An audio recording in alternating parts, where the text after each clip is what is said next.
हमारे साथ मौजूद हैं नितिन गडकरी, रोड ट्रांसपोर्ट और हाईवे मिनिस्टर हैं, साथ ही एमएसएमई यानी माइक्रो स्मॉल और मीडियम इंटरप्राइजेस के भी मिनिस्टर हैं।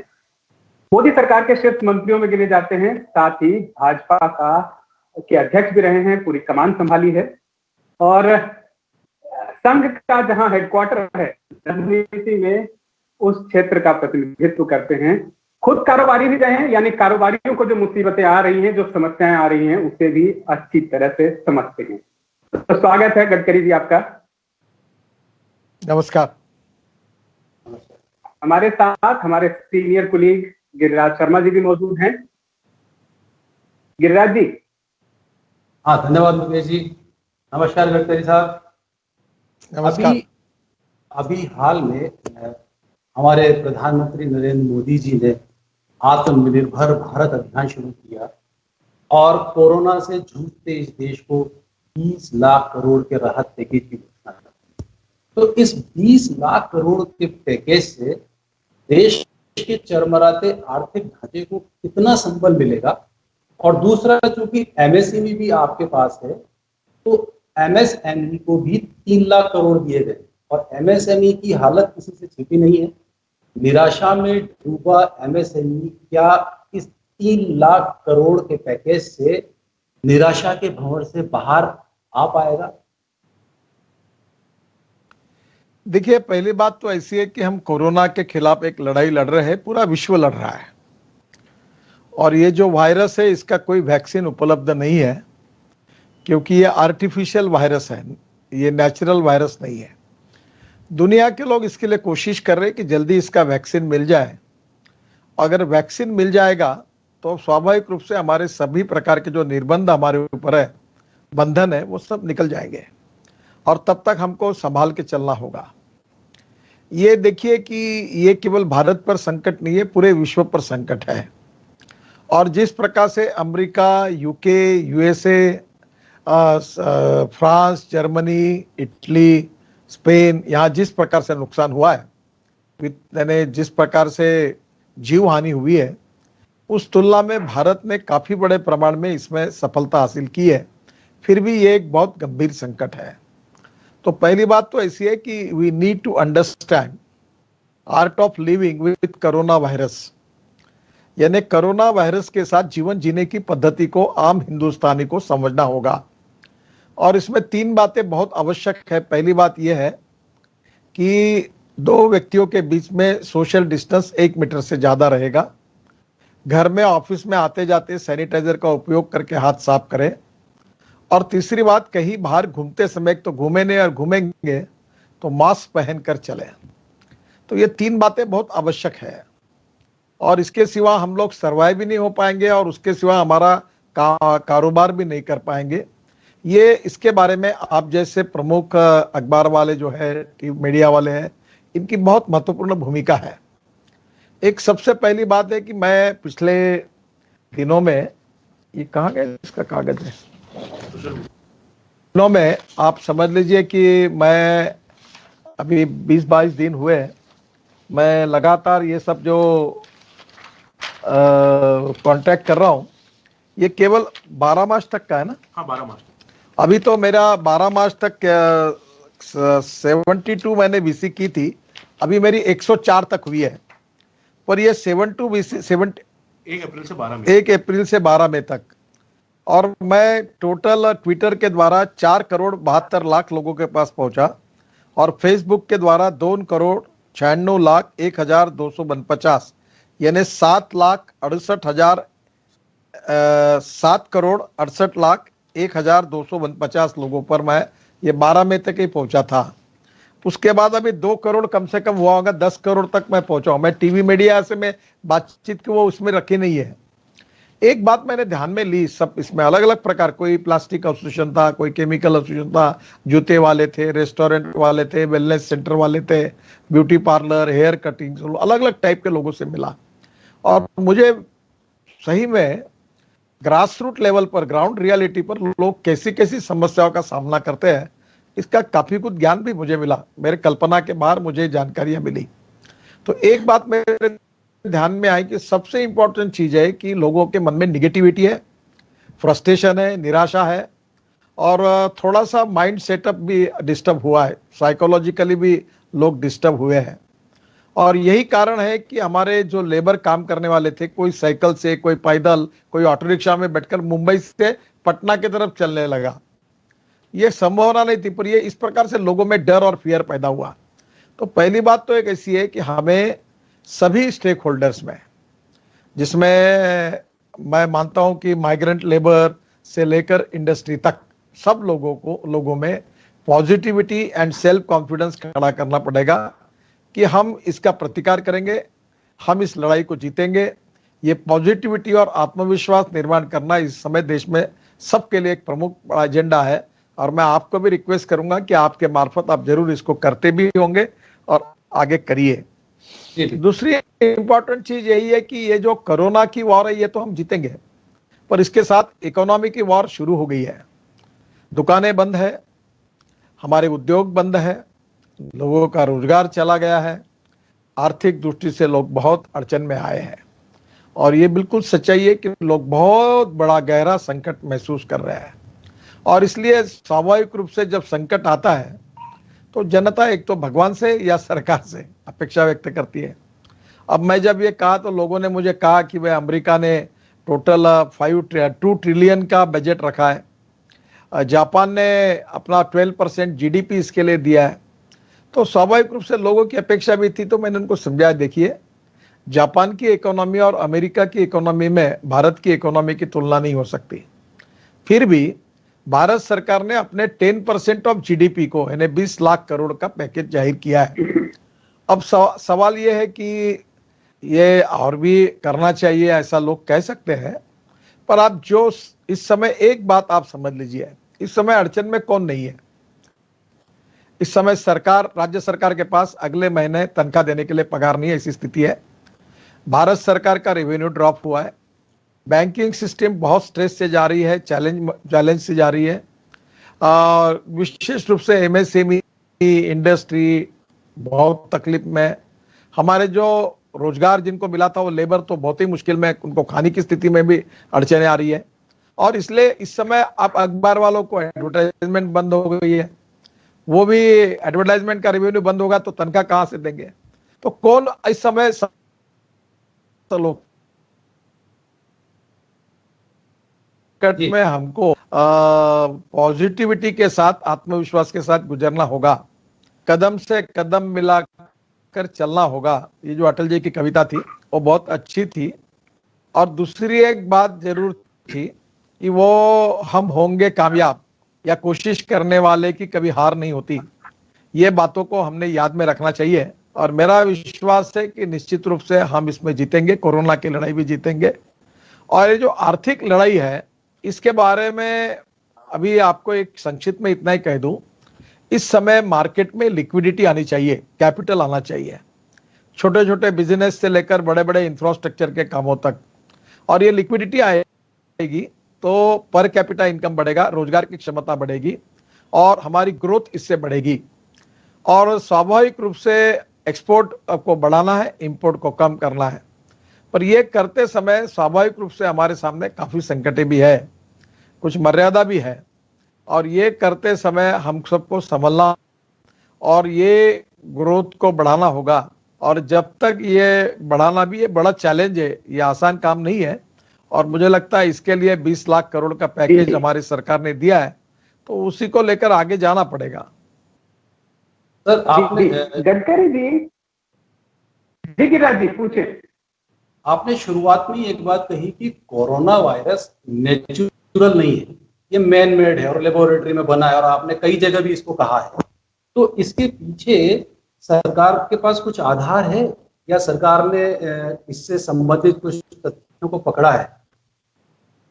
देखिए पहली बात तो मैंने क्या कहा वो भी आपको बताता हूं, उसको एग्जैक्टली वही कोट करिए, मिसकोट मत करिए। मैंने कहा there are 2 type of virus, one is natural virus और एक है अननेचुरल, जिसको आर्टिफिशियल कहते हैं। जो नेचुरल वायरस है, डेंगू होगा, बाकी दुनिया भर के जो अपने यानी कि हम लोग वैक्सीन ले लेते और नहीं होता, तो लोगों को नोन है वो वर्ल्ड में। और ब्राजील में जाना है तो एक पीला रोग होता है तो यहाँ से एक वैक्सीन लेना पड़ता है। तो ब्राजील में जाने के पहले हमारे उनके एम्बेसी में हमको वीसा तभी देते जब वो लेते हैं। तो ये जो नॉन वायरस थे, जो नेचुरल थे, उसके ऊपर वैक्सीन भी था। तो मैंने ये कहा कि ये आर्टिफिशियल वायरस है और इसलिए वर्ल्ड में किसी देश के पास इसका वैक्सीन ही नहीं, क्योंकि अभी आया ही नहीं है, ये पहली बार आया है। और इसलिए मैं ना कोई विवाद में पड़ना चाहता हूं कि ट्रंप साहब ने क्या कहा और चीन ने क्या किया और कौन सी, ये बाकी बातों में नहीं जाना चाहता। मैं केवल इतना ही कहूंगा कि ये आर्टिफिशियल वायरस है और दुनिया भर के साइंटिस्ट के पास इसका वैक्सीन नहीं है।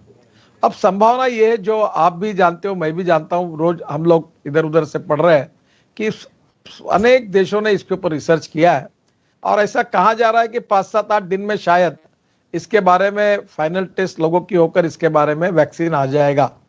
अगर वैक्सीन आएगा और हमने लिया तो हमको लॉकडाउन रखने की जरूरत ही नहीं, कोई कहीं भी जाएगा, कहीं भी बैठेगा, हवाई जहाज में जाएगा, रेलवे में जाएगा, क्योंकि वायरस का उसके ऊपर इंपैक्ट ही नहीं होगा।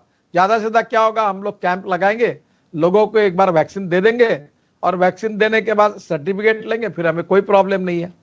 तो प्रॉब्लम यह है कि यही इतनी बात मैंने कही थी। बाकी मैं international relationship, China, America, laboratory, कुछ मेरे मुंह में बातें डालकर मेरा कोई कंट्रोवर्सी से संबंध नहीं है, लेना देना नहीं है। ओनली मेरे को इतना ही कहना है कि ये आर्टिफिशियल वायरस है।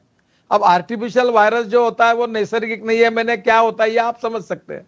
तो आर्टिफिशियल वायरस का वैक्सीन अभी तक निकला नहीं है, इतना ही मैंने कहा था और यही बात मैंने कही। अब लोगों ने उसके ऊपर कुछ अपनी बातें जोड़ के लोग कुछ लिखते थे तो वो सही नहीं है। मैं कोई कंट्रोवर्सी में नहीं गिरना चाहता, ना मुझे कोई फॉरेन रिलेशनशिप के बारे में, किसी देश के बारे में ना कोई टिप्पणी करनी है ना पढ़ना है। मैंने केवल इतना ही बताया कि वैक्सीन मिल जाएगा तो रिलीफ मिल जाएगा। और वैक्सीन क्यों नहीं मिला, क्यों नहीं है, क्योंकि नेचुरल वायरस के वैक्सीन अवेलेबल है, या आर्टिफिशियल वायरस है ये नहीं है, इतना ही कहा। मुकेश जी गडकरी जी, आपने ठीक कहा। हालांकि वैक्सीन जब बनती है तो उसकी एफिकेसी, यानी कि वो कितने लोगों को सुरक्षा कवच दे पाती है, ये भी, कोई भी वैक्सीन 100% एफिकेसी नहीं होती आमतौर पे, और बहुत लिमिटेड भी हो सकता है एफिकेसी हो। कितने समय में आएगी ये भी अभी तय नहीं है। आपने बिल्कुल सही कहा कि इसको देखना होगा आने वाले समय में किस तरह से डील करना है। अब बात ये होती है गडकरी जी कि सरकार बार बार ये कह तो रही है कि 20 लाख करोड़ रुपए का पैकेज दे दिया, लेकिन क्या कहीं आपको लगता है कि जो एक तरफ तो लिक्विडिटी की बात है और साथ ही जो आपने दूसरी तरफ डिमांड को बढ़ाने की जो बात की, आपने कहा लिक्विडिटी को बढ़ाने की जरूरत है, लेकिन क्या आपको नहीं लगता कि कई सारे एक्सपर्ट कह रहे हैं कि डिमांड अगर बढ़े तो इंडस्ट्री को भी सपोर्ट मिल जाएगा। आप भी कई बार ऐसी बात पहले कहते रहे हैं कि लोगों को सीधा जो बेनिफिट है उसकी बात करते हैं। तो क्या आपको लगता है इसके बीच में बैलेंस और बेहतर हो सकता था?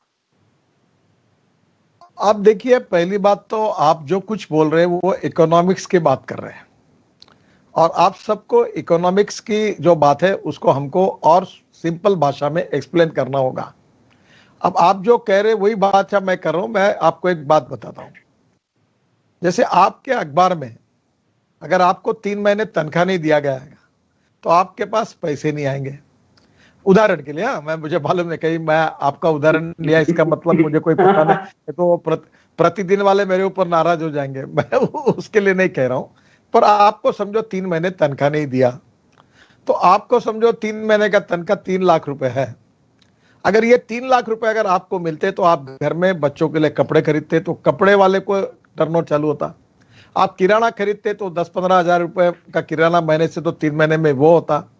फिर आप शायद एक आधे बार कोई एसी या टीवी खरीद लेते तो उसका दुकान चलता। फिर जो एसी, टीवी, कपड़ा और किराना जिसने बेचा उसके ऊपर जो प्रॉफिट मिला उससे वो जाकर रेस्टोरेंट में जाकर खाएगा तो रेस्टोरेंट वाले को धंधा मिलेगा। तो ये जो लिक्विडिटी होती है ये मल्टीप्लाई इफेक्ट देती है और इसलिए इसको इकोनॉमी की भाषा में बोलते हैं कि परचेसिंग पावर, खर्चा करने की शक्ति, स्पेंडिंग पावर आपकी बढ़ाना। अब यह कैसे होगा मैं आपको बताता हूं। जैसे हमारे यहाँ पिछले 5 साल में मैंने 17 लाख करोड़ के काम अवार्ड किए। अब मैं शिपिंग और पोर्ट्स का मंत्री था और उसमें बजट था 800 करोड़ का और 5 साल में होते 4000 करोड़, पर मैंने 16 लाख करोड़ का एक सागरमाला करके कार्यक्रम जाहिर किया था।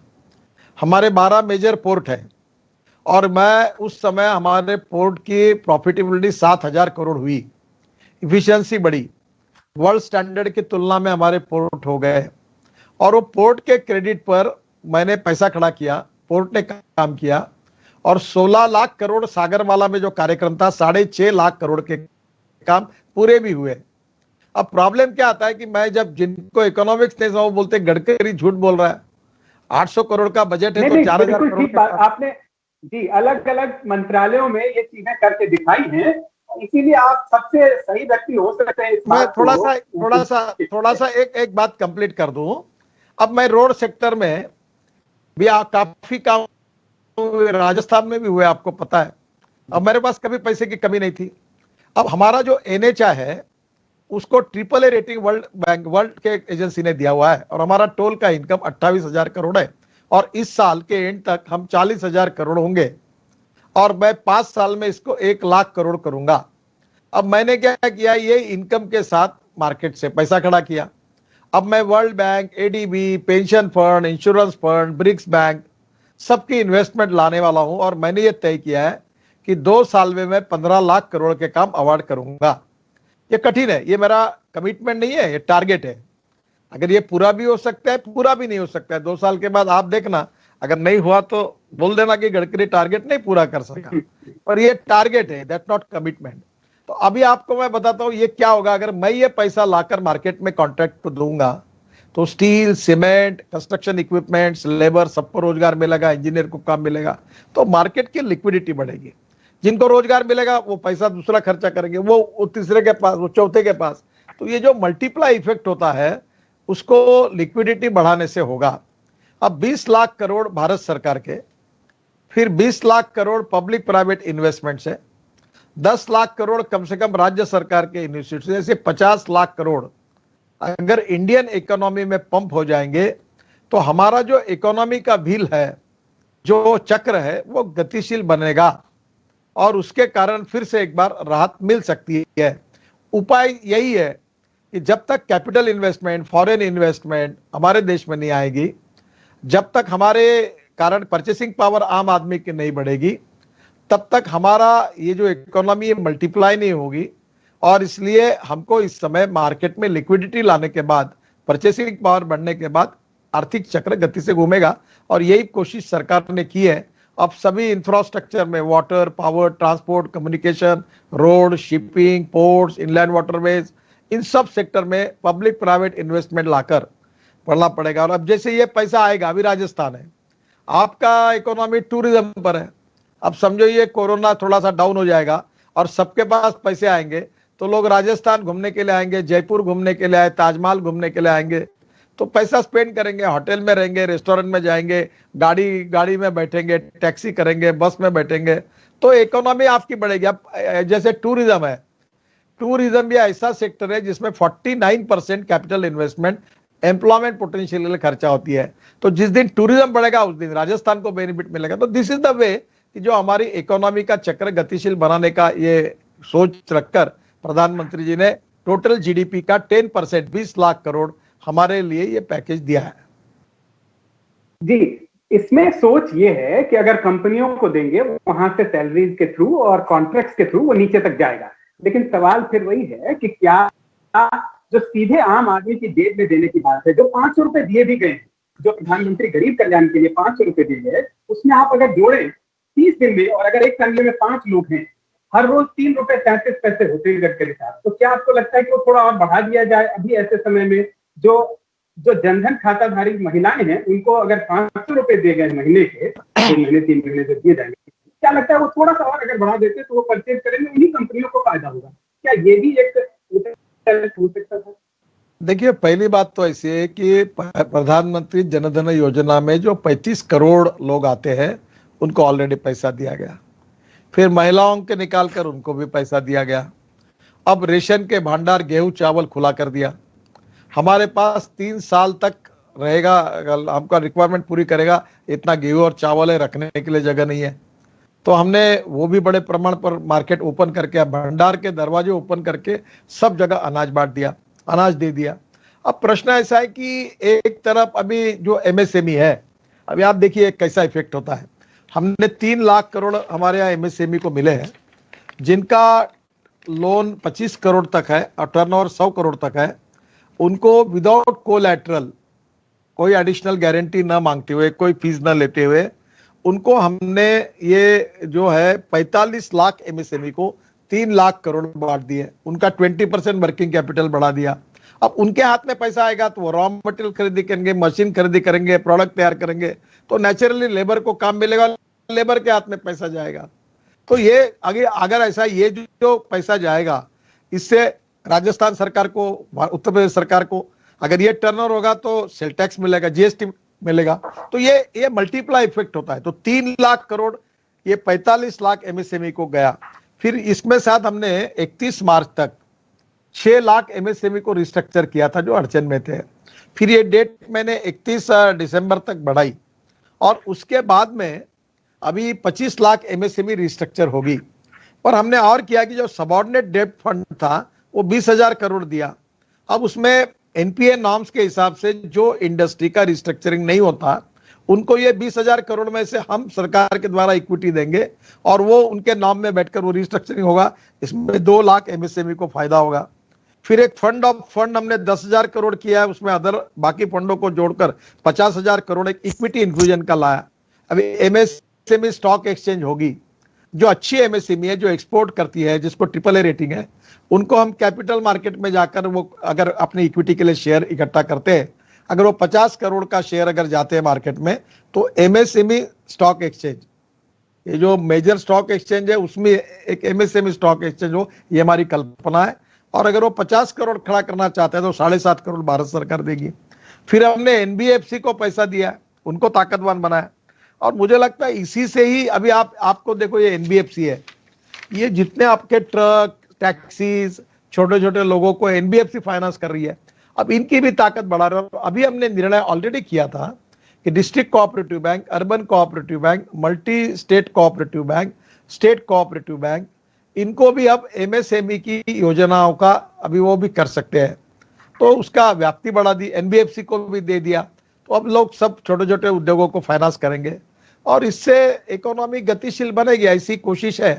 ये कठिन है, बहुत चैलेंजिंग सिचुएशन है, पर इससे अच्छे परिणाम आएंगे ऐसा मुझे लगता है।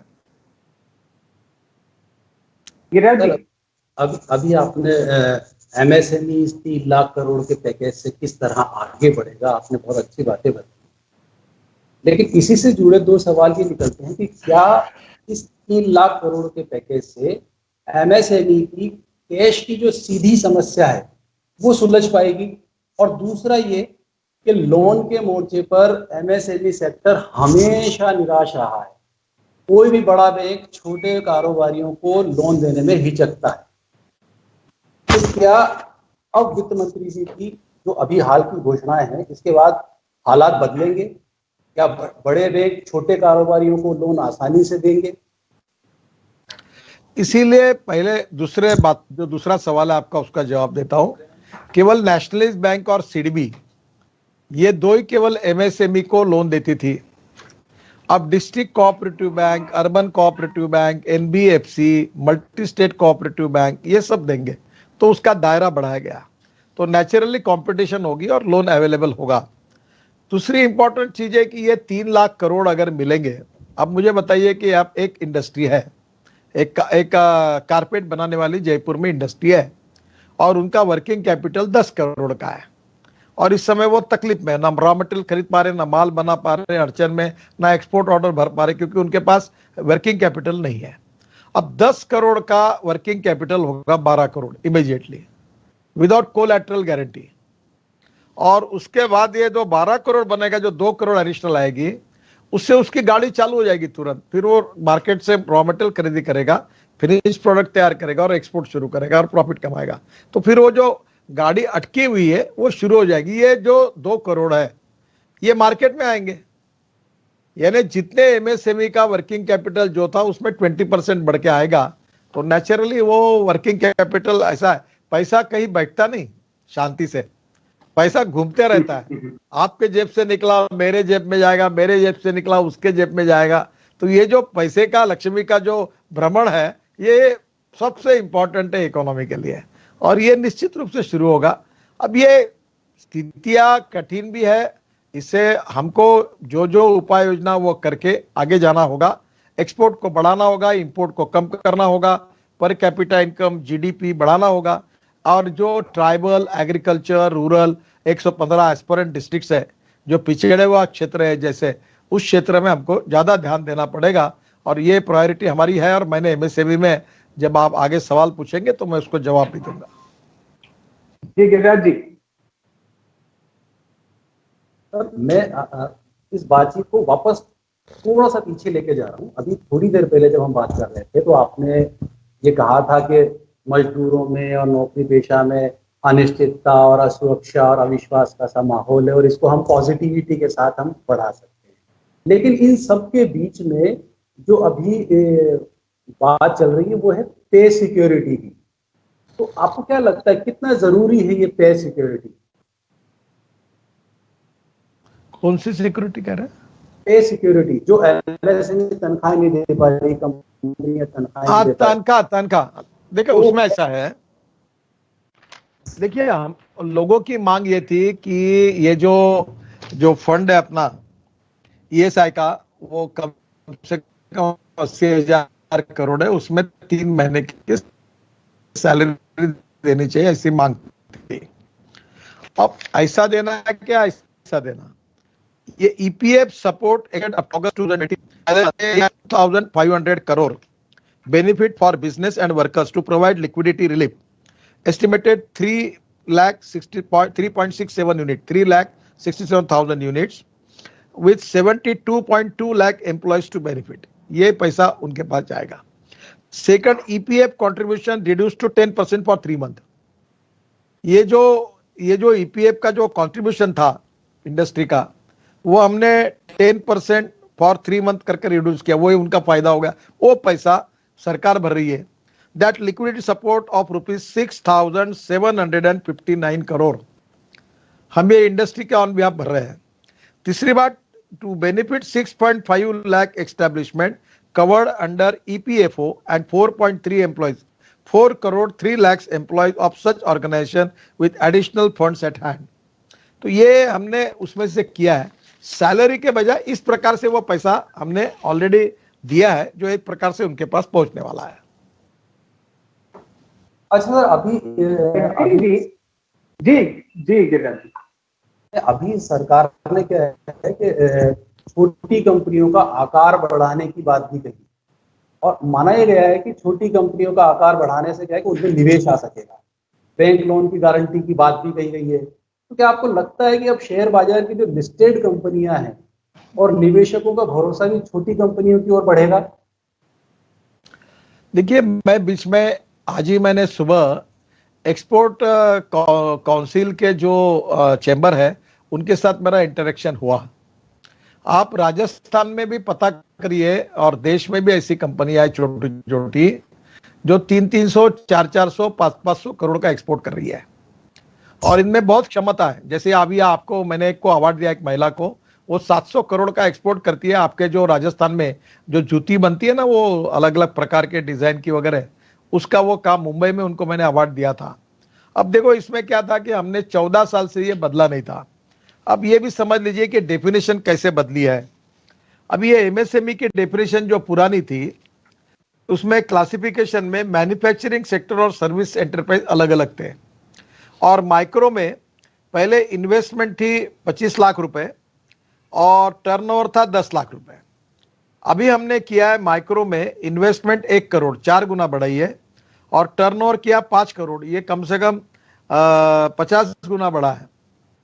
नहीं, करीब ये 5 करोड़ था, 10 लाख का 5 करोड़ यानी कितना होगा आप देखिए।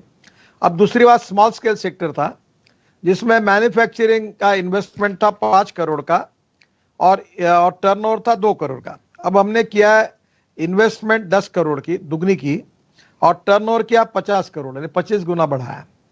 फिर तीसरा जो मीडियम था उसमें इन्वेस्टमेंट थी 10 करोड़ की और वो अभी हमने इन्वेस्टमेंट की 20 करोड़ की। अब अभी हमने ये जो इन्वेस्टमेंट है, ये जो आपका कैपिटल इन्वेस्टमेंट मशीनरी वगैरह में जो होती है इक्विपमेंट में, अब हमने इसको 50 करोड़ कर दिया है। 20 करोड़ का था, अभी बहुत लोगों की मांग है 50 करोड़ और जो टर्नओवर जो था 5 करोड़ का वो 100 करोड़ किया है। अभी हम लोग 250 करोड़ कर रहे हैं और 250 करोड़ करने के बाद भी जो एक्सपोर्ट टर्नओवर होगा वो इससे बाहर निकल जाएगा, वो इसमें नहीं पकड़ा जाएगा। तो नेचुरली इतना बड़ा स्पैन कवर हो जाएगा कि जिनको एमएसएमई का एडवांटेज मिलेगा। ये रिवोल्यूशन है। अगर आप इस बात को अगर कहीं आपको समझने में अड़चन आती तो मुझे पूछिए। ये एकदम हमने इतना बढ़ा दिया है कि अब इसमें लोग 5-5 एमएसएमई खोलते थे, 4 रजिस्ट्रेशन लेते थे, फिर उसमें इसमें उसमें ये सब प्रॉब्लम थे, अब इसमें सब निकल गए और अब एक्सपोर्ट का टर्नओवर भी इससे निकाल दिया है। तो ये एडवांटेज निश्चित रूप से होगा। तो सर, ये जैसे छोटी कंपनियों का आकार बढ़ाना, लैंड रिफॉर्म, लेबर रिफॉर्म, इस कई तरह के रिफॉर्म्स अभी चल रहे हैं, तो ऐसे में माना ही जा रहा है कि निवेश आएगा, लेकिन अभी जिस तरह का माहौल है उसमें निवेशक ही तो सबसे ज्यादा डरा हुआ है। देखिए, पहली बात तो ऐसी है, निवेशक डरा होने के बाद में भी वो पैसा घर में कोई फ्रीज में या वॉल्ट में नहीं रख सकता। पैसे के रिटर्न्स कब मिलते हैं? जब वो डिपॉजिट करेगा, किसी को शेयर खरीदी करेगा, कहीं इन्वेस्ट करेगा, उसमें रिस्क हो सकती है। जब वो इन्वेस्ट करेगा तो ही उसको फायदा होगा। तो आखिर कितना भी डरा हुआ निवेशक होगा तो भी उसको कहीं ना कहीं तो इन्वेस्टमेंट करनी है। अब दूसरी बात, ये ब्लेसिंग इन डिस्गाइज है, ये आपत्ति में इष्टापत्ति है। अब ये वर्ल्ड के जो जितने इन्वेस्टर है वो चाइना में गए थे, जिन्होंने इन्वेस्टमेंट किया था। पूरे वर्ल्ड में अब चाइना के प्रति हेट्रेट है। जापान ने तो बड़ा पैकेज डिक्लेयर कर दिया, यूएसए भी वही है, सब लोग चाहते हैं। अब उनके पास अल्टरनेटिव क्या है? जैसे आपका अगर मीडिया होता है, एक अखबार नहीं लिया तो दूसरा, दूसरा नहीं तो तीसरा, तीसरा नहीं तो चौथा, तो कहीं ना कोई सुबह अखबार तो चाहिए। टीवी का एक की न्यूज नहीं सुने तो दूसरी, दूसरी तीसरी, ऑप्शन है। अब इनको अभी ऑप्शन चाइना के बाद सबसे अच्छा ऑप्शन इंडिया है, जहां स्किल्ड मैन पावर अवेलेबल है, जहां रॉ मटेरियल कॉस्ट कम है और जहां सबसे बड़ा मार्केट देश में ही है। ये इंडिया का सबसे बड़ा मार्केट यही है। तो इसलिए अब वर्ल्ड के बड़े बड़े इन्वेस्टर कंपनीज अब हिंदुस्तान में, मैं आपको एक छोटा उदाहरण बताता हूं। आपका एज कितना है मुझे पता नहीं, पर मेरा एज अभी 62 कंप्लीट हो रहा है। तो मेरे बचपन में मैं जब संघ और जनसंघ में काम करता था तो ये 75 के पहले की बात है। ये संजय गांधी ने एक मारुति करके गाड़ी निकाली थी और इंदिरा जी तब प्रधानमंत्री थी और इसके बारे में वो कुछ चल नहीं पाई। तो मारुति को टेक ओवर किया सुजुकी ने, जापानी कंपनी ने। तो हमारे यहाँ उस समय हमने सबने इसका विरोध किया था। तो विरोध किया तो स्वाभाविक रूप से वो लोगों में लगा फॉरेन कंपनी को दिया, ये दिया, वो दिया, ढकाना दिया। बहुत भाषण होते थे कि इंदिरा जी ने ऐसा किया, वैसा किया। आपको पता है उसके पहले क्या था? ये फिएट और एम्बेसडर बनाने का लाइसेंस था। अभी महिंद्रा को कितने जीप बनाना ये इंडस्ट्रीज मंत्री लाइसेंस देता था। जॉर्ज फर्नांडिस जब थे तब ये बातों को क्लियर किया था कि ये लाइसेंस मिलता था कि इतनी आप यूनिट बनाओ, क्योंकि हमारी सोच उस समय वैसी थी। अब जैसे ये सुजुकी आई, इसने गुड़गांव का तो नक्शा बदला, पर आपको पता है आज क्या स्थिति है?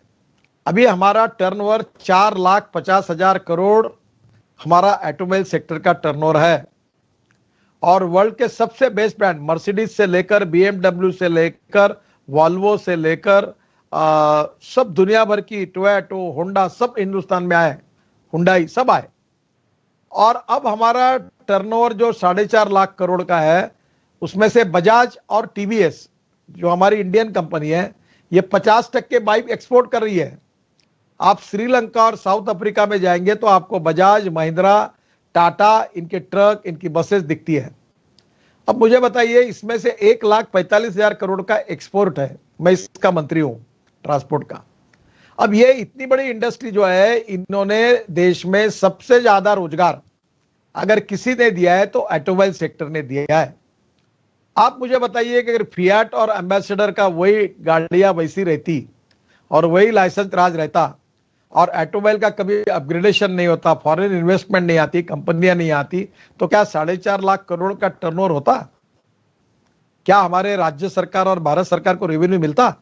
क्या लाखों एंसिलरी यूनिट को काम मिलता? ये पूरा गुड़गांव उसके भरोसे खड़ा है, मारुति सुजुकी के भरोसे। और इसलिए टोटल चेंज हो गया। अब हमें इलेक्ट्रिक कार, इलेक्ट्रिक बाइक और इलेक्ट्रिक बसेस ला रहा हूं। और मैं आपको अभी स्क्रैपिंग पॉलिसी ला रहा हूँ, 15 साल के बाद गाड़ियों का स्क्रैपिंग होगा। तो ये पॉलिसी अगर आ जाएगी तो हमारा raw material copper, aluminium, steel, rubber, plastic ये एकदम वेस्ट भाव में मिलेगा और इसका रिसाइकलिंग होगा। और मैंने तो और एक किया है कि कांडला पोर्ट में 18 मीटर का ड्राफ्ट बढ़ाने का निर्णय किया था, ताकि देश भर का जितना भंगार है वो गाड़ा दबा दबा कर वो पूरा हमारे देश में आए, और उससे हमारा जो फिनिश प्रोडक्ट बनेगा वो सस्ता होगा। मटेरियल, रॉ मटेरियल सस्ता होने के कारण स्पेयर पार्ट सस्ते होंगे। और आने वाले 5 साल में हिंदुस्तान ऑटोमोबाइल मैन्युफैक्चरिंग का वर्ल्ड का नंबर 1 का हब बनेगा।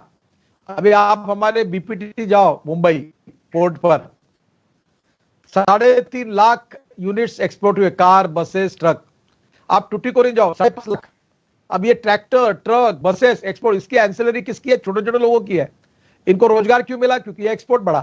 तो मुझे लगता है यही नीति है जो ऐसी इन्वेस्टमेंट आएगी, टेक्नोलॉजी आएगी, अपग्रेडेशन ऑफ टेक्नोलॉजी होगा, कैपिटल भी आएगा, और निश्चित रूप से यही मार्ग है देश को विकास की ओर ले जाने का, और इसमें निश्चित रूप से फायदा होगा, ऐसा मेरा विश्वास है। जी गडकरी जी, लेकिन देखिए कि आपने कहा कि जैसे विदेशी कंपनियां आई और उससे रोजगार भी बढ़ा और निवेश भी बढ़ा, लेकिन अभी आप ही की सरकार ने गृह मंत्रालय के तहत जितने आर्म फोर्स आते हैं उनकी कैंटीन में ऑर्डर जारी कर दिया कि सिर्फ मेक इन इंडिया और ब्रैकेट में स्वदेशी भी लिखा था, सिर्फ यही प्रोडक्ट बिकेंगे। अगर आप विदेशी निवेशकों को इनवाइट कर रहे हैं, दूसरी तरफ कह रहे हैं कि उनके प्रोडक्ट को हम बेचेंगे नहीं, तो फिर कैसे दोनों बात करेंगे? आपको और बात नहीं कही आपने। हमने 200 करोड़ रुपए के टेंडर को ये कहा है कि अब ग्लोबल टेंडर नहीं होगा, इंडियन कंपनी को ही मिलेगा। ये देखो, ये वॉच है मैंने हाथ में लगाई हुई, ये इसका बेल्ट है खादी का, और इसका डायल भी खादी का है। ये टाइटन ने बनाई हुई है। मैंने लॉन्च किया था इस वॉच को और 1 महीने में आउट ऑफ मार्केट हो गई। अभी खादी का जो डेनिम है, जो जीन बनता है, एक कौन सा ब्रांड है अमेरिका का, लिवाइस, हमारा पूरा डेनिम वर्ल्ड में जा रहा है। Handloom, handicraft. अब राजस्थान में, जोधपुर में ही शायद मैं ठीक होऊंगा, कितना 1200-1400 करोड़ का एक्सपोर्ट है, वहां के लोग काम कर रहे हैं। तो मैं आपको एक बात बता रहा हूं कि हम विदेशी कंपनी आए, किसमें आए? जिसमें हम नहीं है। हमारे प्रोडक्ट का जैसे हमको कैपिटल कॉस्ट, लेबर कॉस्ट और लॉजिस्टिक कॉस्ट और प्रोडक्शन कॉस्ट कम करेंगे और क्वालिटी के साथ कॉम्प्रोमाइज नहीं करेंगे तो हम एक्सपोर्ट कर पाएंगे। एक्सपोर्ट करेंगे तो हमारी परिस्थिति बदलेगी। और इसलिए जो हम, जैसे टेक्नोलॉजी आएगी, जैसे उदाहरण के लिए इलेक्ट्रिक कार में लिथियम बैटरी है। अब लिथियम बैटरी हम नहीं बनाते तो हमको बाहर से लेनी पड़ेगी, उसकी इंडस्ट्री आएगी। तो नेचुरली ये विरोधाभास नहीं है। जो हमारे पास ने अभी पीपीई किट, अभी 20 दिन पहले अभी हमने 1.5 करोड़ पीपीई किट चाइना से लाई। आपको पता है, मैंने नागपुर में, हमारा एक एमएसएमई का यूनिट है, हमारा टेक्सटाइल क्लस्टर है, उसकी एक फिल्म भी आई है, अगर यह आपको बाद में भेज देंगे इसके बाद में। वो फिल्म में मैं, ये इंग्लैंड पीटर नाम का एक ब्रांड है, उसका शर्ट नागपुर में बनता है। मैंने वो 15-20 लोगों को बुलाया, हाँ पीटर इंग्लैंड, तो उनको बुलाकर मैंने कहा कि आप करो ये किट बनाओ। उन्होंने इतनी सुंदर किट बनाई, उसको सब अप्रूवल मिल गए, और जो 1200 रुपए में मिलती थी वो 550 करोड़ रुपए में हुई। अब इतना प्रोडक्शन हुआ कि अब मैं अभी पीपी किट को एक्सपोर्ट करने की अनुमति दो करके मैंने पीयूष गोयल जी को रिक्वेस्ट की। अब सैनिटाइजर जैसे शुरुआत हुई 1200 रुपए लीटर बनता था। फिर अभी शुगर मिल थी हमारे यहाँ, मेरी भी है, मैं किसानों में काम करता हूं, तो मैंने सब शुगर मिल अफसरों को कहा कि भाई शुगर से आप ये जो शुगर मिल में अल्कोहल बनाते हो, आप सैनिटाइजर बनाओ। और इतना सैनिटाइजर बना कि मैंने 1 लाख बॉटल हमारे यहाँ फुकट बांटी और भाव कर दिया 160 रुपए लीटर। इतना सैनिटाइजर बना। तो ये इंपोर्ट सब्स्टिट्यूट है। अब पीपी किट चाइना से नहीं आएगी। अगरबत्ती की काड़ियां और चमचे आइसक्रीम खाने के चाइना से आ रहे थे। मैंने 30% उस पर ड्यूटी बढ़ाने के लिए कहा पीयूष जी को। अब मैंने कहा कि हिंदुस्तान में क्या चमचों की भी कमी है कि वो भी चाइना से आएंगे? तो अभी त्रिपुरा, मेघालय में सब जगह कारखाने शुरू हो गए, उस प्रकार के बांबू का प्लांटेशन शुरू हो गया और हो गया। आपको पता है राजस्थान में, वो जरा आप ताकत दीजिए इस प्रोजेक्ट को, एक बहुत बड़ा प्रोजेक्ट है। ये अपना ये शेखावत के कॉन्स्टिट्यूंसी के आजू बाजू है। ये इसराइल के लोगों के साथ सहयोग करके वसुंधरा जी जब मुख्यमंत्री थी तो उन्होंने ऑलिव का प्लांटेशन किया था। ऑलिव ऑयल वर्ल्ड में लगता है और राजस्थान में ये ऑलिव का प्लांटेशन सक्सेसफुल हुआ। मैं आपको यही कहूंगा कि अब हमारे देश में हम $9 बिलियन का तेल एडिबल ऑयल इंपोर्ट कर रहे हैं। हमारे यहाँ गेहूं सरप्लस है, चावल सरप्लस है, शुगर सरप्लस है। 3 साल तक लगेगा उतना गेहूं और चावल है, 2 साल तक लगेगी इतनी शुगर है। पूरा खराब हो गए, पूरा किसानों को भाव नहीं मिल रहा है और हम लोग खाने का तेल $9 बिलियन का हम लोग इंपोर्ट कर रहे हैं। तो ये अगर आज राजस्थान में अगर ऑलिव का प्लांटेशन सक्सेसफुल हुआ और वो ऑयल निकलेगा तो हमारा वर्ल्ड में एक्सपोर्ट होगा। और ऑलिव का ऑयल 350 रुपए लीटर का है, तो फॉरेन एक्सचेंज में राजस्थान के किसान पैसे कमाएंगे। तो ऐसी बातों को बढ़ाना होगा। तो यही मैं कहूंगा कि ये इसके बारे में निश्चित रूप से कोशिश की जा सकती है। गडकरी जी, आपका प्रोजेक्ट बहुत तेजी से हाईवेज का बढ़ रहा था, अब लेकिन ये जो कोरोना है इसमें आपको क्या उम्मीद है कि वो रफ्तार जिसकी आप तैयारी कर रहे थे और लगातार वो तेज गति से चला रहे थे, तो उसको लेके आप कितने कंसर्न हैं और कैसे उसको वापस, क्योंकि मजदूरों को वापस लाना, रफ्तार पकड़ना, क्या चैलेंजेस लग रहे हैं और कैसे निपटेंगे? आपको मैं एक ही बात कहूंगा कि आप राजस्थान के पत्रकार मिलकर एक बार हम दिल्ली मुंबई एक्सप्रेस हाईवे बना रहे हैं, इसके ऊपर जाओ। मैं 1 लाख करोड़ का हाईवे बना रहा हूं, लैंड एक्विजिशन पूरा हो गया लगभग, और राजस्थान में थोड़ी बहुत अड़चने थी वो पूरा हुआ। और ये हाईवे दिल्ली से मुंबई का डिस्टेंस 220 किलोमीटर कम कर रहा है। और ये हाईवे की विशेषता यह है कि backward and tribal area of Haryana, Rajasthan, Madhya Pradesh, Gujarat and Maharashtra, ये सोना से शुरू होगा, गुड़गांव के पास से, ये अलवर सवाई माधोपुर से होकर, झाबुआ रतलाम से होकर, ये वडोदरा से मुंबई जाएगा। पूरा बैकवर्ड एरिया है, एस्पिरेंट डिस्ट्रिक्ट इसमें आते हैं। और ये हाईवे के आजू बाजू में इंडस्ट्रियल क्लस्टर्स का प्लानिंग हम कर रहे हैं और 62 में से 32 पैकेज अवार्ड कर दिए और मैं 3 साल के अंदर ये रोड बना दूंगा। आपको विश्वास से बताता हूं, कोई अभी तकलीफ भी है, अड़चने है, समस्या है, पर समस्या में मात करना यही तो लीडरशिप की परीक्षा होती है। तो हम लोग अभी भी 30 किलोमीटर पर डे तक आए मार्च एंड में। अब मैंने कहा है कि 15 लाख करोड़ के काम 2 साल में अवार्ड करना है, ये टारगेट है, ये कमिटमेंट नहीं है। नहीं तो आप 2 साल के बाद ये मत हेडिंग छापना कि गडकरी फेल हो गया। जैसे आप बच्चों को कहते हैं ना कि तूने मेरिट में पास होना चाहिए, 95% तुमको मिलना चाहिए, it is the target given by the parents to the student. तो ऐसे ये मेरा टारगेट है। शायद देखो मैं 80-85 कितना कर सकता हूँ या 95 कर सकता हूँ, ये 2 साल के बाद दिखेगा। जो जो कहा मैंने वो लगभग तो काफी बातें होती हुई आई है, तो आप सबके शुभकामनाओं के साथ होगा। तो अड़चने हैं पर हाईवे सेक्टर दौड़ेगा, इंफ्रास्ट्रक्चर में इन्वेस्टमेंट आएगी और लोगों को रोजगार भी मिलेगा और ये सेक्टर निश्चित रूप से हिंदुस्तान की लिक्विडिटी बढ़ाने के लिए बहुत बड़े प्रमाण पे कंट्रीब्यूट करेगा, ऐसा विश्वास मैं आपको देना चाहता हूं।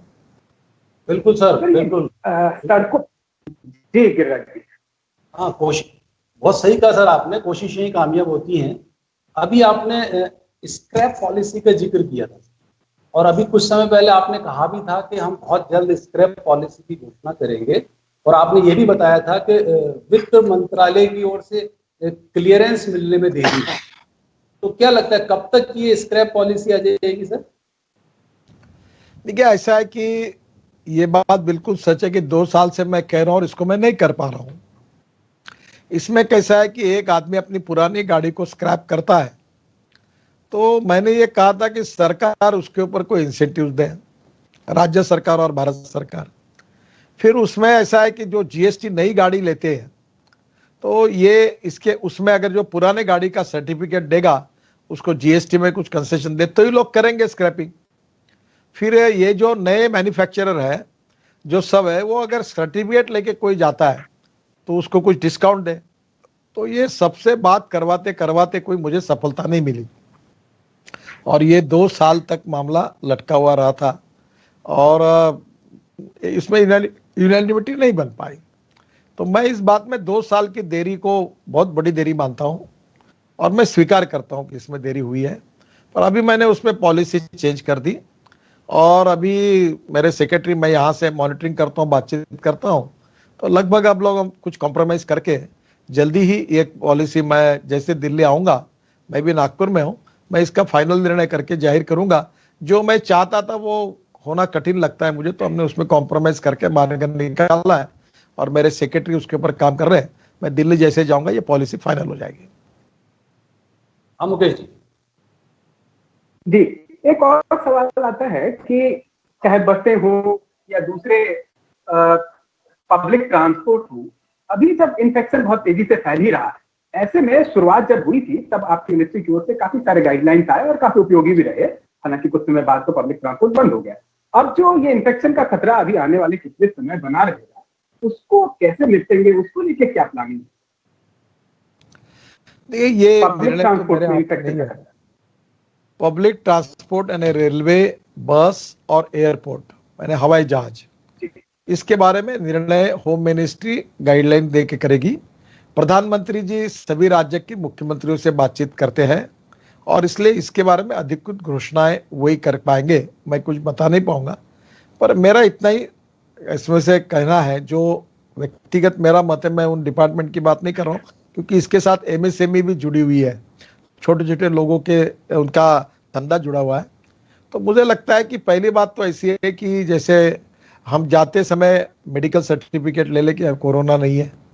दूसरी ओर हवाई जहाज में, रेलवे में और बस में हम लोग 1 मीटर से ज्यादा सोशल डिस्टेंस मेंटेन करें, भीड़ ना करें। स्टेशन पर, बस स्टेशन पर जाते समय हम लोग इलेक्ट्रॉनिक सिस्टम का उपयोग करके अपना टिकट बुक करेंगे। उतने ही लोग केवल स्टेशन पर आ पाएंगे, स्टेशन ट्रांसपोर्टेशन में आएंगे, बाकी लोगों को आने के लिए मनाही होगी। और वो अपने केवल बस छूटने के 1 घंटा पहले ही आ पाएंगे, उसके पहले नहीं आ पाएंगे। इस प्रकार के कुछ सिस्टम तैयार करनी पड़ेगी, जो बात पहले मैंने आपको कही थी। Now we need to understand art of living, जीवन जीने की पद्धति कोरोना वायरस के साथ ढूंढनी होगी। अभी जैसे आपके अखबार में लोग आते हैं तो आपके यहाँ अगर उनके बेंच लग लग के होंगे तो आपको 1-1 मीटर का डिस्टेंस बढ़ाकर सबका मेंटेन करना पड़ेगा। यूरिनल में जाना है, चाय के टपरी पर जाना है, अगर आपके अखबार में, रेस्टोरेंट में, तो एक समय कितने लोग जाएंगे वो पहले तय करना पड़ेगा, वहां भीड़ नहीं होगी। जो बाहर निकलेंगे तो वो भी एक एक स्पीड, एक एक इससे निकलेंगे। तो आपको भी हर जगह पर, हर संस्था को, हर कंपनी को, हर प्रतिष्ठान को अपने आप में एक नई गाइडलाइन इशू करनी होगी, तभी हम इसमें से निकल पाएंगे। अगर हमारे पास ये वैक्सीन मिल जाएगा और सबने वैक्सीन ले लिया तो फिर ये सब बातों को करने की आवश्यकता नहीं पड़ेगी। तब तक हमको इन बातों से जाना पड़ेगा, इसके सिवा कोई पर्याय मुझे नहीं लगता। सर, अभी ऑटोमोबाइल सेक्टर पे भी आपने बात की थी और कितना बड़ा ऑटोमोबाइल सेक्टर है, किस तरह से तरक्की कर रहा है, वो भी आपने बात की। लेकिन ऑटो का जो रिटेल सेक्टर है वो भी एक बहुत बड़ा तबका है और इसकी बहुत लंबे समय से मांग है कि इसको भी एमएसएमई का दर्जा दिया जाए। और फाड़ा, जो कि इनकी federation of automobile dealers association है, ये भी डीलर्स को कहता रहा है कि सरकार के स्तर पर बातचीत जारी है, बहुत जल्द ऐसा कुछ होगा। तो क्या लगता है कि सरकार इस पर कुछ फैसला कब तक ले पाएगी? देखिए, इसमें जो ऑटो डीलर्स है, जो ये गाड़ियां बेचते हैं, इनको हमारी भाषा में अधिकारी बोलती है ट्रेडर्स है, पर ये ट्रेडर्स नहीं है। ये गाड़ी आकर बेचते भी है तो सर्विसिंग करते हैं, फिर ये धीरे धीरे गाड़ियों के बारे में चेंजेस भी करते हैं, फिर गाड़ी से अलग अलग जो प्रकार की बॉडीज बनानी है, जैसे ट्रैक्टर बेचते हैं तो ट्रॉली खुद बनाते हैं, तो ये अलग अलग प्रकार के स्पेयर पार्ट्स भी बनाने की बात करते हैं। तो अब इस बारे में मैं तो भी समाधानी नहीं हूं कि इनको एमएसएमई में जो नहीं लिया गया इस लॉजिक से। तो कल मुझे महिंद्रा एंड महिंद्रा के जो एमडी है डॉक्टर पवन गोयन का, इनका भी पत्र आया है। हमारे यहाँ नागपुर में आशीष काले करके इनके एसोसिएशन के प्रमुख है, उन्होंने भी मुझे लिखा है कि हमको एमएसएमई करके करिए। तो मुझे लगता है जैसे service sector and manufacturing sector दोनों को हमने एक कर दिया है और इनकी बात का निर्णय, मैं अभी दिल्ली जाऊंगा और हमारे अधिकारियों का पक्ष सुनूंगा। मैं मेंटली प्रिपेयर हूं कि ये इनका करना चाहिए। शायद मैं कमिटमेंट नहीं करता, पर मैं जाने के बाद इसमें पॉजिटिव वे आउट निकाल के कुछ करने की कोशिश करूंगा। हाँ मुकेश जी। जी, आखिरी में सब ये सवाल पूछना चाहेंगे कि जिस तरह से ये प्रवासी मजदूरों की पूरी क्राइसिस रही। लॉकडाउन अनाउंस हुआ, उस समय में लगा कि उनके बारे में सोचा नहीं गया। उसके बाद उन्हें बार बार अलग अलग तरह के नहीं जा सकते हैं, जा सकते हैं, फिर तमाम तरह के विवाद होते रहे, रेलवे को लेके, बसों को लेके। क्या आपको लगता है कि आप पार्टी अध्यक्ष रहे हैं और सबसे बड़े नेताओं में गिने जाता है भाजपा के, क्या भाजपा की जो सरकार है उसको थोड़ा सा इसमें ज्यादा संवेदनशीलता दिखानी चाहिए थी, और इससे क्या पार्टी के अंदर कुछ सोच और भी आ रही है? देखिए, मैं आपको एक बात बहुत ही प्रामाणिकता से, वैसे मैं जो सच है वही बोलता हूँ, मैं कभी झूठ नहीं बोलता। मैं आपको रिक्वेस्ट करूंगा कि इस समय कोरोना की लड़ाई के समय जात पंथ धर्म भाषा पार्टी राजनीति इससे ऊपर उठकर लड़ने की आवश्यकता है। और मैं ना भाजपा ना कांग्रेस इस बातों में ना सोचता हूँ ना कुछ करता हूँ। जो केरल के सरकार ने कोरोना पर अच्छी जीत मिलाई तो मैंने उनका अभिनंदन किया कि अच्छी बात है। अरुणाचल और गोवा की सरकार में 0 है पेशेंट, तो अच्छी बात है कहीं। अब इंपॉर्टेंट चीज ऐसी है कि मैंने पहली बात कहा कि ये दुनिया में आया हुआ पहला संकट है इस प्रकार का, ये कोरोना वायरस का। अब क्या होता है कि जब नो वन इज इमेजिन, अच्छा वो क्या आगे कुछ निर्णय करो तो भी अड़चन आती है, नहीं करो तो भी अड़चन आती है। इसी विचित्र स्थिति से हम जा रहे थे कि ये समस्या अलग अलग प्रकार की पहली बार हमने ये हम लोग इसको झेल रहे हैं। तो स्वाभाविक रूप से इन लोगों के बारे में अभी काफी जो घोषणाएं हुई कि माइग्रेंट लेबर के लिए रेशनिंग कार्ड ऐसा है कि वो जहां चाहे वहां अनाज ले पाएंगे, गेहूं चावल जो उनको मिलता है। दूसरी बात ऐसी है कि उनके लिए कैंप खोलने की बात हुई, फिर उनके लिए नरेगा के काम शुरू करने की बात हुई। और सबसे इंपॉर्टेंट चीज मैं आपको बताऊं, ये जो बिहार यूपी से दूर से मुंबई में या अलग अलग राज्यों में जो लेबर आए, कोई खुशी से नहीं आया, मजबूरी से आए। उनके गांव में, उनके जिले में, उनके राज्यों में रोजगार नहीं था इसलिए आए। और इसलिए हमें सबसे इंपॉर्टेंट चीज थी कि हम लोग गए हुए लेबर्स को, पहली बात तो जो है बाकी, और एक ये भी परसेप्शन गलत है कि 100% सब माइग्रेंट लेबर पर इंडस्ट्री चल रही है, सच नहीं है। वो 15%, 10%, 20% का होगा। तो कोई इंडस्ट्री से बंद होगी एकदम ऐसा परिणाम नहीं है। पर जो ऐसे लेबर है वो अगर फिर से आते हैं तो उनका कॉन्फिडेंस बढ़ाना पड़ेगा और उनको वापस लाने की व्यवस्था करनी पड़ेगी, एक बात। दूसरा, जो लोग अब वापस जाना चाहते हैं, जो डरे हुए हैं, जो निगेटिव मनस्थिति में है और जिनका मनस्वास्थ्य ठीक नहीं है, साइकोलॉजिकली भी, देखो पटना जाना है, लखनऊ जाना है और पैदल चलने लगे बच्चों को उठाकर, डर के कारण, फियर के कारण, उनका काउंसलिंग करके उनमें पॉजिटिव कॉन्फिडेंस निर्माण करना पड़ेगा, डर हटाना होगा और उनको वही उनकी व्यवस्था करके अगर रोजगार सुरक्षित कर दिया तो वो टिक जाएंगे। तो ये बहुत संवेदनशील मुद्दा है। अब हमने जैसे इंडस्ट्री वालों को भी सोचना पड़ेगा कि अपने लेबर की, आज मैं कल एक कॉन्फ्रेंस में था तो इंडियन एक्सप्रेस के इसमें जो उनका ये होता है बहुत बड़ा एक पेज का इंटरव्यू होता है, आइडिया एक्सचेंज, उसमें था। तो ये जो टीवीएस के जो मालिक थे वेणु श्रीनिवासन, उनका बड़का सुदर्शन वेणु, वो कह रहा था कि उसकी फैक्ट्री वो 50% बजाज जैसी बड़ी है जो अपने एक्सपोर्ट भी करते हैं, फैक्ट्री शुरू कर दी। और उसने कहा कि मेरे फैक्ट्री में मैंने भोजन की और रहने की भी व्यवस्था करके दी। और बहुत से लोगों ने ये व्यवस्थाएं भी करके दी है ताकि कोरोना का संक्रमण ना हो, अच्छा फूड, रिजनेबल फूड उनको मिले, उनकी रहने की व्यवस्था हो। तो मुझे लगता है ये वापस जाने की बात नहीं होगी। ओवरऑल इस प्रॉब्लम को, ये कॉम्प्लेक्स प्रॉब्लम है, इसको पॉजिटिव अप्रोच के साथ, संवेदनशीलता के साथ, लेबर की परिस्थिति को समझते हुए और मानसिक दृष्टि से भी उसको सामर्थ्यवान बनाना और उसका रोजगार उसको तुरंत रिटेन करना, रोजी रोटी की बात उसकी तुरंत शुरू कर देना, तो ये परिस्थिति नियंत्रण में आएगी और मार्ग निकलेगा। यही वे आउट, उसका सोल्यूशन हो सकता है। सर, आखिरी सवाल क्योंकि वक्त हमारे पास बहुत थोड़ा सा बचा है। इससे पहले बजट और आर्थिक सर्वे में सर एमएसई सेक्टर के लिए कई तरह की घोषणाएं हुई थी और उसके बाद फिर आपने ये कहा था कि इस एमएसई क्षेत्र में जो है हम अगले 5 साल के अंदर 5 करोड़ नए रोजगार के मौके उपलब्ध कराएंगे। लेकिन अब इस कोरोना काल के बाद क्या ये संभव हो पाएगा? देखिए, हमारे देश के टोटल जीडीपी ग्रोथ में एमएसएमई सेक्टर का कंट्रीब्यूशन 29% है। जब ये डेफिनेशन पूरा नहीं थी, अब ये 29% को हम लोग 50% करना चाहते हैं। दूसरी इंपॉर्टेंट चीज थी कि एमएसएमई सेक्टर में एक्सपोर्ट 48% है। तो राजस्थान में काफी लोग एक्सपोर्ट करते हैं एमएसएमई सेक्टर में। ये एक्सपोर्ट हम टोटल हमारे एक्सपोर्ट में 60% करना चाहते हैं, ये टारगेट है। तीसरी बात ऐसी है कि अभी तक 11 करोड़ जॉब क्रिएट हुए हैं, हम 5 करोड़ जॉब क्रिएट करना चाहते हैं। और चौथी बात जो मैं आपको बताऊंगा कि इसमें सबसे इंपॉर्टेंट चीज है कि जो सोशली, इकोनॉमिकली, एजुकेशनली बैकवर्ड है, गांव, गरीब, मजदूर, किसान, इसमें एग्रीकल्चर सेक्टर, ट्राइबल सेक्टर और रूरल सेक्टर, और जो 115 एस्पिरेंट डिस्ट्रिक्ट है जिसमें पर कैपिटा इनकम बहुत कम है, इसके तरफ मेरे डिपार्टमेंट की सबसे ज्यादा प्राथमिकता है। और हर देहात में, हर विलेज में एक बड़ी इंडस्ट्री हो जिसको हम लोग एग्रो एमएसएमई कहेंगे, फिशिंग एमएसएमई कहेंगे, हनी की एमएसएमई होगी, एग्रो एमएसएमई होगी। और एग्रो एमएसएमई में उसी गांव में एक स्कूल भी होगी, कॉलेज भी होगा, और रेंटल हाउसिंग के साथ लो कॉस्ट अफोर्डेबल हाउसिंग भी होगा। स्मार्ट शहर जैसे बनेंगे वैसे स्मार्ट विलेज बनेंगे, और उस इंडस्ट्री के कारण वो गांव डेवलप होगा, गांव के जवान लड़कों को वही काम होगा।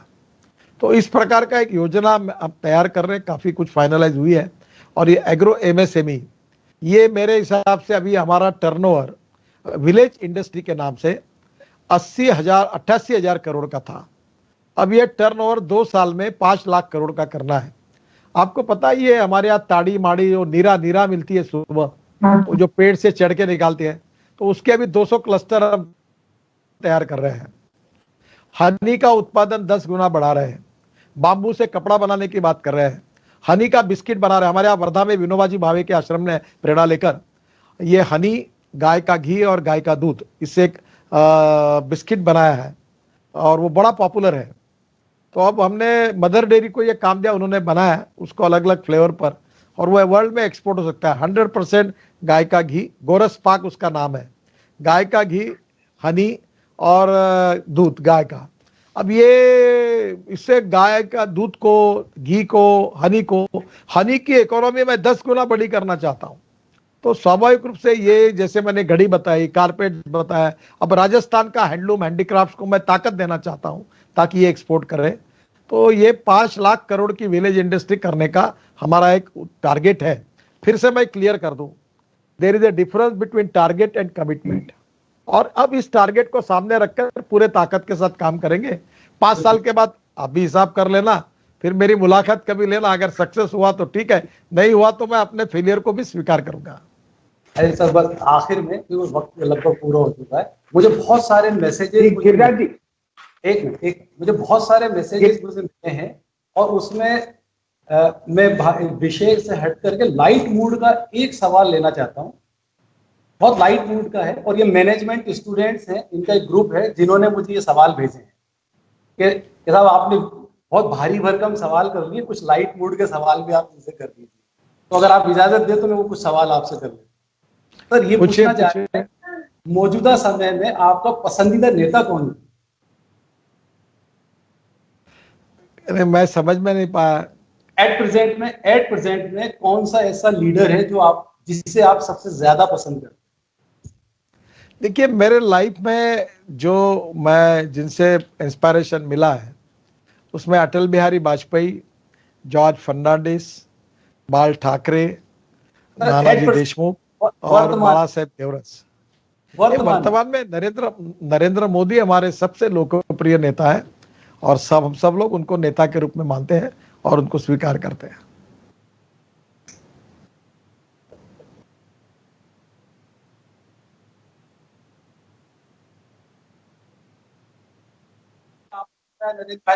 अभिनेता? आपका आवाज नहीं आ रहा, फिर से रिपीट करिए। पसंदीदा नेता आपने बताया नरेंद्र भाई मोदी, पसंदीदा अभिनेता? मैं तो अभी क्या है कि अभिनेता भी की उम्र बढ़ गई, मेरा फेवरेट अभिनेता अमिताभ बच्चन है। पर मैं जब जंजीर और दीवार में फाइटिंग के पिक्चर बहुत देखता था, तो एक बार कैसा हुआ कि अमिताभ बच्चन जी का मुझे फोन आया था, और उन्होंने, मेरा उनकी पहचान नहीं थी, अभी तो अच्छी पहचान है। तो जैसे उनका फोन आया तो मैंने तुरंत, मैं अमिताभ बच्चन बोल रहा हूँ, नाटक मत कर, फोन बंद कर, ऐसा मैंने डांट के कहा। फिर फोन आया, बोले अरे भाई Nitin ji, I am really Amitabh Bachchan speaking. तो मुंबई पुणे एक्सप्रेस हाईवे से जा रहे थे, बहुत खुश हुए और उन्होंने कहा कि ये हाईवे आपने बनाया देश के लिए बहुत बड़ा हुआ। तो मैंने उनको तुरंत कहा कि मैं आपको पसंद करता हूँ, मैंने आनंद 5 बार देखा था, दीवार 5 बार देखा था, जंजीर 5 बार देखा था और फाइटिंग मुझे बहुत पसंद है। तो फिल्मों के बहुत उन्होंने मुझे कहा कि देखो, हाँ, तो उन्होंने मुझे कहा देखो नितिन जी, मेरा पिक्चर अच्छा होगा, गाने भी अच्छे होंगे तो 6 महीना चलेगा, संगीत और गाने अच्छे होंगे तो साल भर लोग याद रखेंगे, पर आप 55 फ्लाईओवर मुंबई के और वर्ली बांद्रा सीलिंग प्रोजेक्ट और मुंबई पुणे एक्सप्रेस हाईवे हम 100 साल भूल नहीं सकते। तो मैं तो उनका फैन हूँ। अब मैं भूल गया, और दूसरा मेरे माँ ने मुझे बहुत अच्छी बात बताई कि जो कुछ करना है उसको भूल जाना चाहिए, उसको कहना नहीं चाहिए। और इसलिए एक मराठी में एक बहुत अच्छा किताब है, वैसे उसका हिंदी मृत्युंजय महारथी करने के जीवन पर एक बहुत अच्छा है, जो हिंदी में भी आया है, बहुत सुंदर है वो किताब। मेरी बहुत मैं शिवाजी सावंत उसके लेखक थे मराठी के, और हिंदी में भी उसका अनुवाद हुआ है। तो उसमें उन्होंने एक अच्छी बात कही थी कि विस्मृति ये भगवान ने हमारे व्यक्ति को दी हुई सबसे बड़ी देन है। तो बहुत सी बातों को समय के साथ भूल जाना और आगे जाते रहना। तो मैं भी छोटा सा सामान्य व्यक्ति हूँ और मैं जो कुछ मुझे काम करता है उसका आनंद आता है। मैं समाधानी हूँ और कहीं अस्वस्थ नहीं हूँ, न महत्वाकांक्षी हूँ। Politics is the instrument of socio economic reform, ऐसा समझकर मैं अपने आनंद के साथ काम करते रहता हूँ। पर्सनल लाइफ में गडकरी को आराम पसंद है कि व्यायाम पसंद है? अभी आजकल आपने अच्छा हुआ ये प्रश्न पूछा, मैंने ये पूरा उपयोग बहुत अच्छा किया। मैं 2 घंटा पंचकर्म करता हूं। अभी मेरे ये जो बैठा हूं मैं यहाँ एक भाषा में तैयार हुआ लगाया है, जरा इसका कैमरा लगाओ। और इसके ऊपर मेरा मित्र है दीपक मोघे करके, उसकी ट्रायल चल रही है। मेरे को डायबिटीज है, तो ये जो मशीन है ये मैं रोज 2 घंटा लगाता हूँ। और ये मशीन से डायबिटीज की शुगर कम होती है, जो प्रयोग कर रहा हूँ। फिर एक्यूपंक्चर की सुइयां लगाता हूँ, फिर मैं प्राणायाम करता हूँ, 20 चक्कर मारता हूँ। तो मैंने इस समय और रात को अलग अलग प्रकार के खाद्य बनाकर अब एंजॉय करके वो भी खाता हूँ, क्योंकि समय काफी है। Fitness freak. सर आखिरी 2 सवाल छोटे से, ये जान आखिरी बार आपने झूठ कब बोला था? मैंने कभी झूठ नहीं बोला। हाँ, एक बात जरूर है कि कोई सच का जवाब देने अगर मेरे लिए संभव नहीं है, उचित नहीं है, तो मैंने उसको टाल दिया है। मैंने अपने राजनीतिक जीवन में मैंने कभी झूठ आश्वासन नहीं दिया और झूठ बात कही। बहुत अड़चन का होता है तो मैं केवल उसको टाल देता हूँ। एक आधे बार वो किया होगा, पर मैं नहीं चाहता कि लोग मुझे जैसा वैसे ही समझे। पटता है तो स्वीकार करे, नहीं करना है तो ना करे, पर मैं कोई आर्टिफिशियल बात कहकर लोगों को झूठ बात नहीं करना चाहता। आखिरी सवाल सर, इस बातचीत का आखिरी सवाल, मौका मिला तो क्या आप प्रधानमंत्री बनेंगे? मेरे सपने में भी एजेंडा नहीं है। भगवान ने मेरी हैसियत और औकात से मुझे बहुत कुछ ज्यादा दिया है। इस देश का गांव, गरीब, मजदूर, किसान का दुख कम करने में मैं अपने जीवन को, अपने परिवार को संभाल कर फिर मैं कुछ करना चाहता हूँ। मेरे जहाँ का हूँ वहाँ 12,000 से ज्यादा किसानों ने आत्महत्या की है विदर्भ में। मेरा लाइफ का मिशन है कि ये आत्महत्या कैसे रुके। मैं किसानों में बहुत काम करता हूँ। मैंने 10-12 हजार हार्ट के ऑपरेशंस कर दिए हैं। एग्रो विजन करता हूँ, सांस्कृतिक महोत्सव करता हूँ, रोज 50,000 लोग आते थे। फिर मैं स्पोर्ट्स की इवेंट की, 55,000 खिलाड़ियों ने भाग लिया, सचिन तेंदुलकर आए थे। अब मैं अभी आत्महत्याग्रस्त किसानों के इसमें काम कर रहा हूँ। मेरा मिशन वही है। मैं 1100 एकल विद्यालय गढ़चिरौली से नक्सलाइट बेल्ट में चलाता हूँ, उस ट्रस्ट का अध्यक्ष हूँ। मैं राजनीति को केवल सत्ताकरण नहीं मानता, राष्ट्रकरण, समाजकरण और विकासकरण मानता हूँ।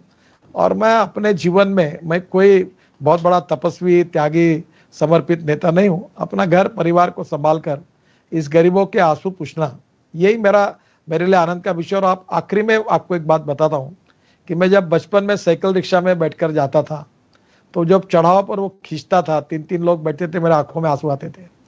मैं जब मंत्री बना तो मैंने मैकेनिक्स ड्रिवन ई रिक्शा लगाई, और इस देश में 1 करोड़ लोग जो आदमी को खींचने का काम करते थे, अब वो मैकेनिक्स ड्रिवन ई रिक्शा के कारण अब 50 लाख लोग उसमें से उनको नया जीवन मिला।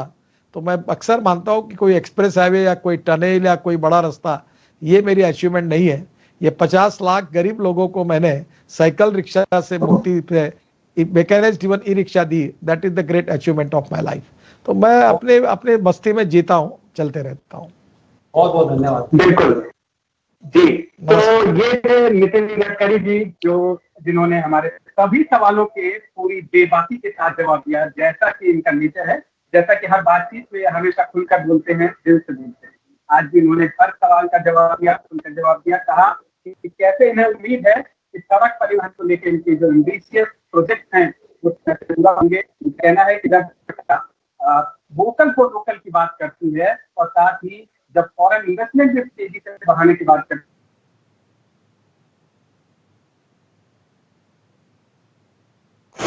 शुक्रिया। नमस्कार।